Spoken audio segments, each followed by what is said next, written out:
नमस्कार, cook with निशूमध्ये मी निशू तुम्हा सर्वांचं स्वागत करते।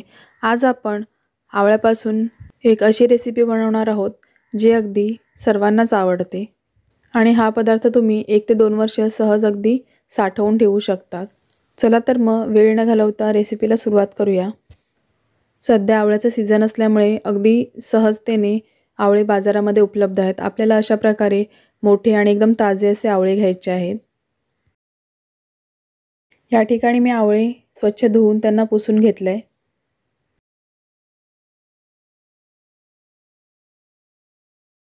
आता हे आवळे आपण वाफवून घेणार आहोत। त्यासाठी मी ते एक खोलगट कढई घेतली, त्यामध्ये अशा प्रकारे हा स्टँड ठेवून घेतलाय आणि पाणी थोडं गरम झालंय।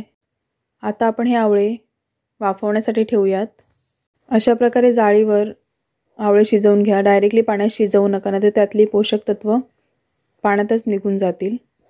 15 ते 20 मिनिटांसाठी मीडियम टू हाय फ्लेमवर आवळे मी इथे ठेवून घेतल्यात।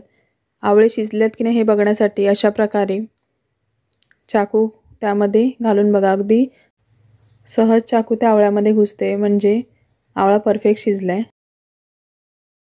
अजून एक तुम्हाला दाखवते। अशा प्रकारे जर का आवळ्याच्या पाकळ्या मोकळ्या होत असतील तर समजायचं की आवळा परफेक्ट शिजलेला आहे।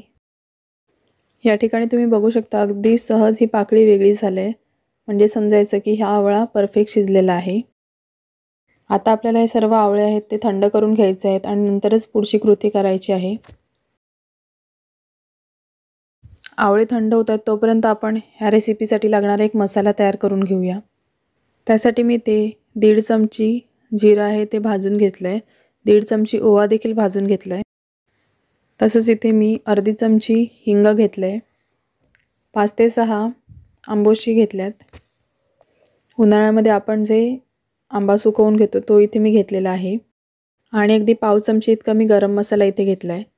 तसंच 1 चमची मीठ घेतलंय। आता आपण हे मिक्सरला बारीक वाटून घेणार आहोत।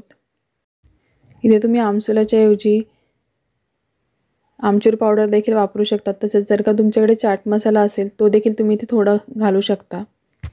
तसंच गरम मसाल्याच्या ऐवजी तुम्ही इथे 1-2 काळी मिरी देखील ह्या मसाल्यामध्ये घालू शकता। तुम्ही इथे बघू शकतात आपला मसाला तयार आहे। आता आवळे देखील पूर्णतः थंड झाल्यात। आता आपण त्याच्या फोडी वेगळ्या करून घेऊयात।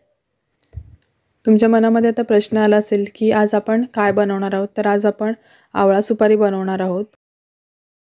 एकदा आपण अशा प्रकारे आवळा सुपारी बनवून ठेवली की आपण ती वर्ष 1.5 वर्ष खाऊ शकतो। अशा प्रकारे आवळा सुपारी बनवून तुम्ही प्रवासामध्ये खाऊ शकतात।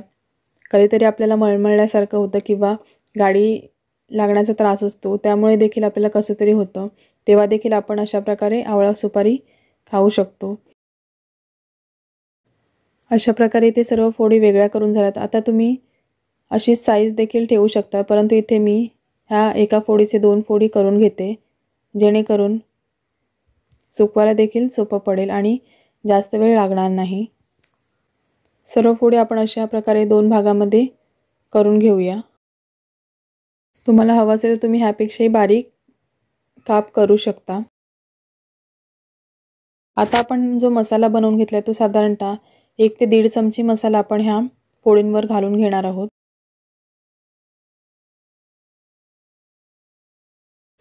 अशा प्रकारे आपण ह्या फोडींना सर्व मसाला लावून घेऊया। ह्यामध्ये आणखीन एक गोष्ट माझ्याकडनं घालायची राहिली ती म्हणजे काळं मीठ। साधारणतः अर्धी चमची इतकं काळं मीठ ह्यावर मी घालते, ते देखील आपण मिक्स करून घेऊया।